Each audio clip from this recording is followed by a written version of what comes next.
Okay, so welcome back to video 2. And so we stopped here in step 2 actually. Now step 3. So we're moving on to step 3 now that we've understood what we have here.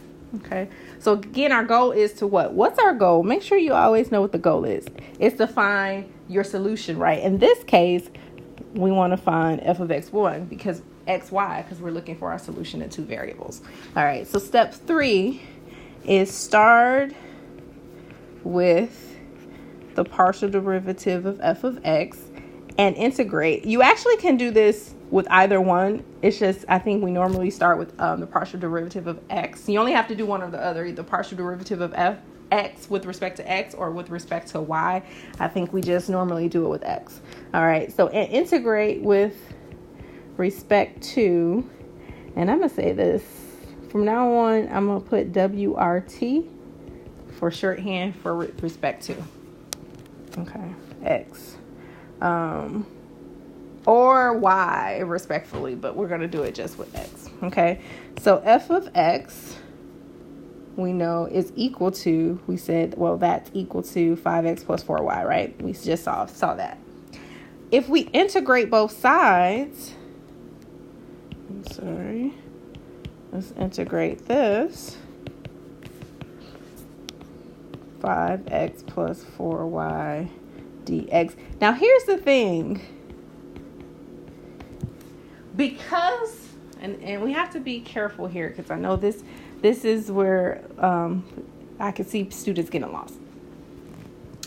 Because we are integrating with partial derivative with respect to x.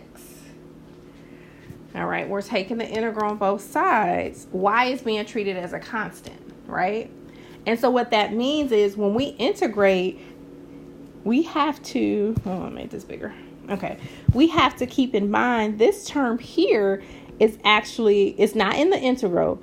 It's our constant of integration, right? Because we don't know if there could be, this is sort of like when we do our x squared plus c, right? So this is like our plus c, but since it could be a function in terms of y, it doesn't have to be just a constant. It could be like 2y. And if we're taking the derivative with respect to x, it will go to 0. So we need a constant of integration, okay? And so g of y is not part of the integral. Okay.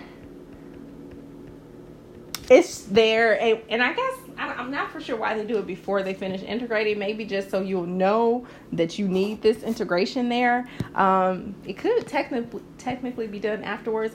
I want to stay consistent with your book, but I don't see why it couldn't be done afterwards. All right, so if we integrate both sides with respect to x, then the left-hand side will give us f of xy equals, we're taking...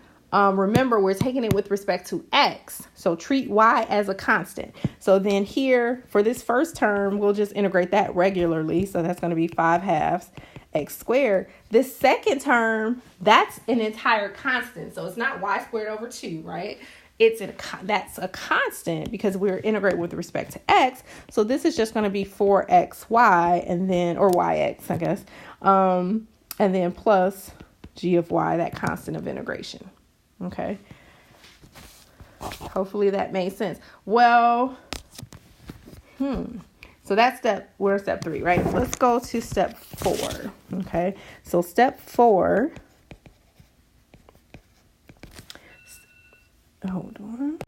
All right. So step 4 is to take the partial derivative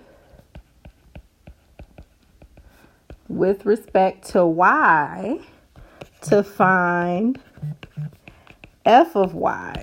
So make sure you go back over. I mean, I guess the nice thing about doing a video is you can go back over it. So if we look, and so let me rewrite. So we have f of xy equals 5/2 x squared plus 4yx or xy, I guess, plus f of y.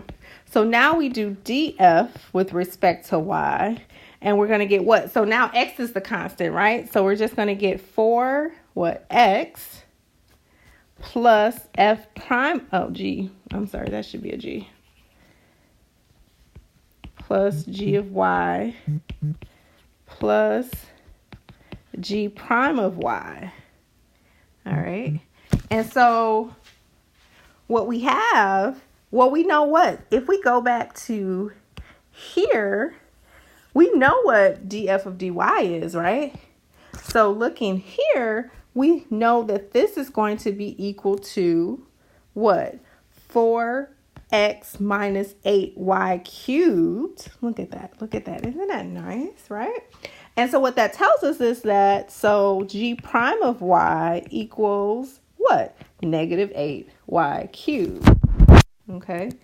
And if you want to call it step 5, find g of y by integrating g prime of y. Well, if we do that, so g of y is what? It's going to be negative 2y to the 4th plus c. All right. And double check my integration, make sure that's right. And so thus, what we have, f of x, y equals 5/2 x squared plus 4xy minus 2y to the 4th, which equals c. Okay, and that constant, if that's not clear, I'm gonna have you watch the Khan Academy video, but if that's not clear, I'll explain that on Monday. Okay, so we are done, and I'll see you all in class.